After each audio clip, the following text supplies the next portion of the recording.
ഒന്നിങ്ങി ചൂടിന് ലെൻസ് പോലെ ഇതുമ്മ ചെന്ന് അടിച്ചിട്ടാവണം. കാരണം ഈ കടിമരുന്ന് കാരണം ഇത് വെയിലത്ത് കിടന്ന് ഉണങ്ങണം.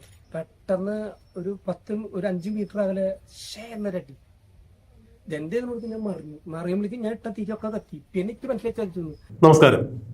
കേരളത്തെ അക്ഷരാർത്ഥത്തിൽ നടുക്കിയ സംഭവമായിരുന്നു തൃശൂർ നഗരത്തിൽ നിന്നും ഏതാണ്ട് 18 കിലോമീറ്റർ അകലെ സ്ഥിതി ചെയ്യുന്ന തൃശൂർ പൂരത്തിന് വേണ്ടി വെടിക്കെട്ട് ഒരുക്കിയിരുന്ന പടക്കശാലയിലുണ്ടായ അതിദാരുണമായ പൊട്ടിത്തെറി.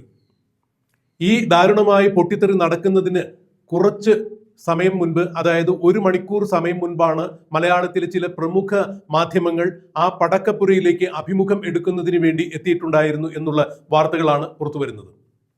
അതായത് അതീവ സുരക്ഷാ മേഖലയായി ബന്ദവസാക്കിയിരിക്കുന്ന പടക്ക നിർമ്മാണശാലയിലേക്ക് എങ്ങനെയാണ് മലയാളത്തിലെ ചില പ്രമുഖ ചാനലുകാർ അവിടെ ജോലി ചെയ്യുന്ന സ്ത്രീ തൊഴിലാളികളെ കുറിച്ച് ഒരു അഭിമുഖം തയ്യാറാക്കുന്നതിന് വേണ്ടി അവിടെ എത്തിച്ചേർന്നത് എന്നുള്ളത് ദുരൂഹം തന്നെയാണ്.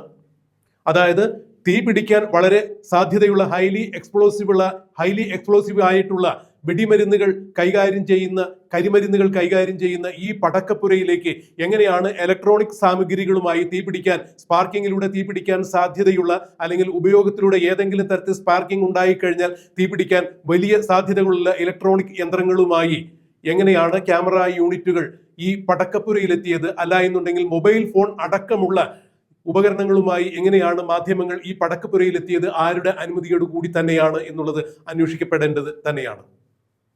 ഇന്നിപ്പോൾ തൃശ്ശൂരിൽ ഉണ്ടായിരിക്കുന്ന ഈ പടക്കപ്പുര ദുരന്തത്തെ തുടർന്ന് ഇതുവരെ വാർത്തകൾ പുറത്തു വരുമ്പോൾ ഏതാണ്ട് 14 പേരോളം ആളുകളുടെ ജീവനാണ് പൊലിഞ്ഞിരിക്കുന്നത്.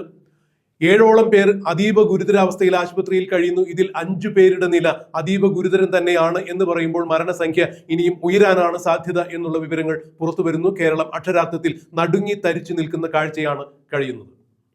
എന്തുകൊണ്ടാണ് ഇത്തരത്തിൽ പടക്കപ്പുര തീപിടിക്കാനുണ്ടായ സാഹചര്യം എന്നുള്ളത് പരിശോധിക്കപ്പെടുമ്പോൾ പതിവിന് വിപരീതമായി കേരളത്തിൽ അധികമായിട്ടുള്ള അതീവ ഉഷ്ണ തരംഗമാണ് ഉണ്ടായിരിക്കുന്നത്. ഉഷ്ണമാണ് ഇപ്പോൾ പടർന്നു പിടിച്ചുകൊണ്ടിരിക്കുന്നത്. കഴിഞ്ഞ ദിവസം തൃശ്ശൂർ ജില്ലയോട് തൊട്ടുചേർന്ന ജില്ലയിൽ പാലക്കാട് ഒരു ആള് നിർലജ്ജീകരണം മൂലം, അതായത് അതിതീവ്രമായ ചൂട് മൂലം നിർലജ്ജീകരണം കൊണ്ട് ഒരാൾ മരിച്ചു എന്ന് പറയുമ്പോൾ തീർച്ചയായും ഇത്തരത്തിലുള്ള ഏതെങ്കിലും അതിതീവ്രമായ ചൂട് എങ്ങനെയെങ്കിലും പടക്കശാലയിൽ സംഭവിച്ചിട്ടുണ്ടോ? കരിമരുന്ന് ഉണക്കാനിട്ട സമയത്ത്, അല്ലെങ്കിൽ പടക്കം വീണ്ടും ഉണക്കാനിട്ട സമയത്തെല്ലാം, ഉണക്കാനിട്ട സമയത്ത് ഇത്തരത്തിൽ ഏതെങ്കിലും തരത്തിൽ സ്പാർക്കിംഗ് ഉണ്ടായോ? അതോ ഇങ്ങനെ പടക്കപ്പുരയിൽ അനധികൃതമായി കടന്നു ചെന്ന മാധ്യമങ്ങളുടെ ക്യാമറ ഉപയോഗത്തിലൂടെ ഏതെങ്കിലും തരത്തിൽ ഉണ്ടായ ചില പിഴവുകളിൽ നിന്നുണ്ടായ സ്പാർക്കിങ്ങുകളാണോ? അല്ലെങ്കിൽ അവരാരെങ്കിലും അവിടെ അറിയാതെ വലിച്ചിട്ടിട്ട് പോയ സിഗരറ്റ് കുറ്റിയിൽ നിന്നാണോ തീ പിടിച്ചത് എന്നൊക്കെയുള്ള വിഷയം ചിന്തനീയം തന്നെയാണ്. ഇതാണ് ഇപ്പോൾ ഇത്തരം വെടിക്കെട്ട് വാർത്ത പുറത്തു വന്നപ്പോൾ സാമൂഹ്യ മാധ്യമങ്ങളിലടക്കം പുറത്തു വന്ന വാർത്തകളുടെ കമന്റ് ബോക്സുകളിൽ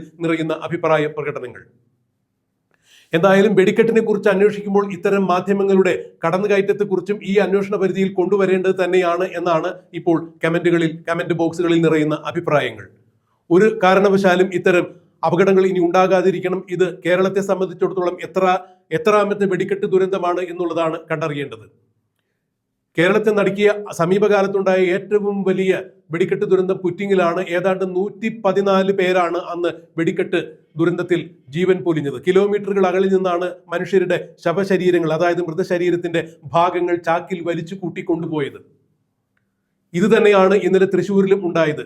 തൃശ്ശൂർ നഗരത്തിൽ നിന്ന് 18 കിലോമീറ്റർ അകലെ സ്ഥിതി ചെയ്യുന്ന പടക്ക നിർമ്മാണശാലയിൽ, അതായത് തിരുവമ്പാടി വിഭാഗത്തിന്റെ സാമ്പിൾ വെടിക്കെട്ടിന് വേണ്ടി, ഇന്ന് പ്രയോഗിക്കപ്പെടേണ്ട സാമ്പിൾ വെടിക്കെട്ടിന് വേണ്ടി ഒരുക്കിയ പടക്കം കത്തുപിടിച്ചാണ് വലിയ അപകടമുണ്ടായത് എന്നാണ് പറയപ്പെടുന്നത്.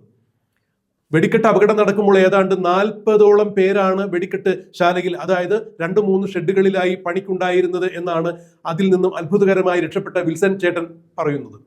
40 ഊണുകളാണ് ഉച്ചയ്ക്ക് ഭക്ഷണത്തിന് വേണ്ടി അവിടെ കൊണ്ടുവന്നിരുന്നത്. ഇതിൽ 38 എണ്ണം കഴിച്ചിട്ടുണ്ടായിരുന്നു. ബാക്കി 2 എണ്ണമാണ് ബാക്കി വന്നത്. അങ്ങനെയെങ്കിൽ 38 പേർ എന്തായാലും വിവിധ ഷെഡുകളിലായി ജോലിക്കുണ്ടായിരുന്നു എന്നാണ് വിൽസൺ ചേട്ടൻ പറയുന്നത്. 3-4 പേർ കഷ്ടി രക്ഷപ്പെട്ടിട്ടുണ്ട്. ബാക്കിയുള്ളവരെ കുറിച്ച് യാതൊരു തരത്തിലും വിവരമില്ല എന്നാണ് മാധ്യമങ്ങളെ കണ്ടപ്പോൾ വിൽസൺ ചേട്ടൻ കരഞ്ഞുകൊണ്ട് വൈകാരികമായി പ്രതികരിച്ചത്.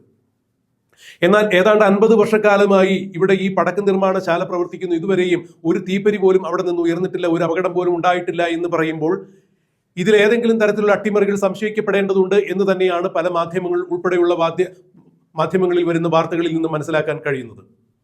അതായത് കഴിഞ്ഞ തവണ, അതായത് കൃത്യം 1 കൊല്ലം മുമ്പ് തൃശ്ശൂർ പൂരം നടക്കുമ്പോൾ തൃശൂർ പൂരം കലക്കുന്നതിന് വേണ്ടി ചില സ്ഥാപിത താല്പര്യക്കാരുടെ ഇടപെടലുകൾ ഉണ്ടായിരുന്നു. ADGP MR അജിത് കുമാറിനെയാണ് അതിന് നിയോഗിക്കപ്പെട്ടത്. അവിടെ അങ്കിത് അശോകൻ എന്ന് പറഞ്ഞ ഒരു കമ്മീഷണർ ഉണ്ടാക്കിയ കോലാഹലങ്ങൾ പിന്നീട് തൃശൂർ പൂരം മണിക്കൂറുകളോളം നീണ്ടുപോകുന്ന അവസ്ഥയിലേക്ക്, പൂരം കലങ്ങുന്ന അവസ്ഥയിലേക്ക് കാര്യങ്ങൾ എത്തിച്ചേർന്നു. അത് വൻ അട്ടിമറിയുടെ ഭാഗ്യം തന്നെയായിരുന്നു എന്നാണ് മനസ്സിലാക്കാൻ കഴിയുന്നത്. ബോധപൂർവം അങ്ങനെ ഒരു അട്ടിമറി നടത്തിയതാണ്. സർക്കാരിന്റെ ഭാഗത്തു നിന്നും അത്തരം ഒരു നീക്കമുണ്ടായിരുന്നു. അതായത് മുഖ്യമന്ത്രിയുടെ മകൾ Veena Vijayan serious board investigation ഓഫീസിന്റെ അന്വേഷണ പരിധിയിൽ ഏർപ്പെട്ടിരുന്നു. കരിമണൽ ഖനന കർത്താവിൽ നിന്നും CMRL കമ്പനിയിൽ നിന്നും 1,78,00,000 രൂപ വീണ വിജയൻ തന്റെ എക്സാലോജിക് എന്ന കമ്പനിയിലേക്ക് മാസപ്പടി ഇനത്തിൽ വാങ്ങി എന്ന് ആദായ നികുതി വകുപ്പിന്റെ ഇൻട്രീം സെറ്റിൽമെന്റ് ബോർഡിൽ വന്ന ഒരു ഉത്തരവിൽ നിന്നാണ് ഇത്തരം കാര്യങ്ങൾ പുറത്തു വന്നത്. അത് സീരിയസ് ബോർഡ് ഇൻവെസ്റ്റിഗേഷൻ ഓഫീസിന്റെ അന്വേഷണ പരിധിയിൽ നിൽക്കുമ്പോൾ മകൾ വീണ വിജയൻ ഈ അന്വേഷണത്തെ തുടർന്ന് അകത്തു പോകാതിരിക്കുവാൻ വേണ്ടി മുഖ്യമന്ത്രി പിണറായി വിജയന്റെ ദല്ലാളായി RSS നേതാവിനെ ദത്താത്രേയ ഹൊസബളയെ ADGP MR അജിത് കുമാർ തൃശ്ശൂരിൽ കണ്ടിട്ടുണ്ടായിരുന്നു. അങ്ങനെ തൃശ്ശൂർ പൂരം കലക്കുന്നതുമായി ബന്ധപ്പെട്ടുള്ള ചില കളികൾ അണിയറയിൽ കളിച്ചു. അതിന്റെ ഫലമായി തൃശ്ശൂരിൽ നിന്നും BJPയുടെ ഒരു ലോക്സഭാ അംഗമായി സുരേഷ് ഗോപിയെ വിജയിപ്പിച്ചെടുക്കുകയായിരുന്നു എന്നൊക്കെയുള്ള ചിത്രങ്ങളാണ് പിന്നീട് പുറത്തു വന്നത്. എന്താണ് അതിന് പിറകിൽ സംഭവിച്ചത് എന്നുള്ളത് ഇപ്പോഴും ദുരൂഹം തന്നെയാണ്. എന്നാൽ കഴിഞ്ഞ കൊല്ലം കൃത്യമായി തൃശ്ശൂർ പൂരം കലക്കിയിട്ടുണ്ടായിരുന്നു. തൃശ്ശൂർ പൂരം കലകിയിരുന്നു. പിന്നീട് വലിയ വലിയ ആളുകളുടെ ഇടപെടലുകളെ തുടർന്ന് 48 മണിക്കൂറിന് ശേഷമാണ് പൂരം ആരംഭിച്ചത് എന്ന് പറയുമ്പോൾ തീർച്ചയായും ഇപ്പോൾ തൃശ്ശൂർ പൂരത്തിന് മുന്നോടിയായി തൃശ്ശൂർ പൂരത്തിന്റെ തിരുവമ്പാടി വിഭാഗത്തിന് വേണ്ടി ഒരുക്കിയ സാമ്പിൾ വെടിക്കെട്ട് പുരയിൽ തന്നെ വൻപിച്ച അപകടമുണ്ടായിരിക്കുന്നു എന്ന് പറയുമ്പോൾ ഇതിലും ഏതെങ്കിലും തരത്തിലുള്ള അട്ടിമറികൾ ഉണ്ടോ എന്ന് സംശയിക്കപ്പെടേണ്ടത് തന്നെയാണ്.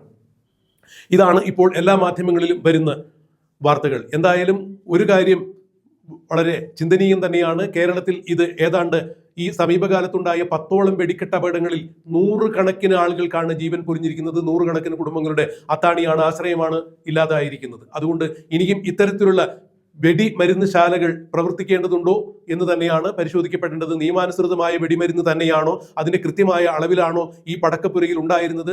അവിടെ അതികഠിനമായ ചൂടിൽ അതീവ രാസവസ്തുക്കൾ ചേർന്ന്, അതായത് നിറം കൊടുക്കുന്നതിന് വേണ്ടി, കൂടുതൽ ശബ്ദമുണ്ടാകുന്നതിന് വേണ്ടി അതീവ രാസവസ്തുക്കൾ, പെട്ടെന്ന് കത്തിപിടിക്കുന്ന തരത്തിലുള്ള രാസവസ്തുക്കൾ നിയമവിരുദ്ധമായ രീതിയിൽ വെടിക്കെട്ടുപുരയിൽ സൂക്ഷിച്ചിട്ടുണ്ടായിരുന്നു. അത് ഉപയോഗിച്ചാണോ പടക്ക നിർമ്മാണം നടന്നിരുന്നത്, കരിമരുന്ന് നിർമ്മാണം നടന്നിരുന്നത് എന്നുള്ളതെല്ലാം ഇനി അന്വേഷണത്തിലൂടെ മാത്രമേ അറിയാൻ സാധിക്കൂ.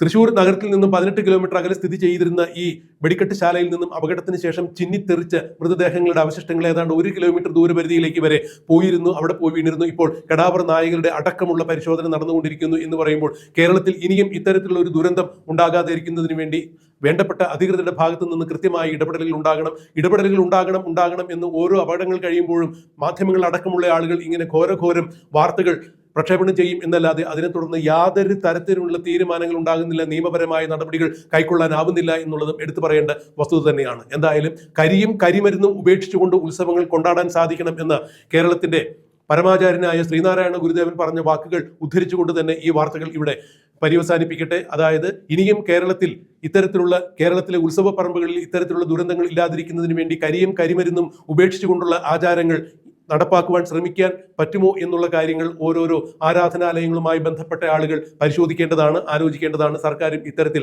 നിയമനിർമ്മാണം ആവശ്യമാണെങ്കിൽ അത്തരം നിയമ നടപടികളുമെല്ലാം കൈക്കൊള്ളേണ്ടത് തന്നെയാണ്. ഇനിയും ഇത്തരം ഒരു ദുരന്തത്തിൽ കേരളത്തിൽ ഒരു ജീവൻ പോലും പൊലിയാതിരിക്കട്ടെ.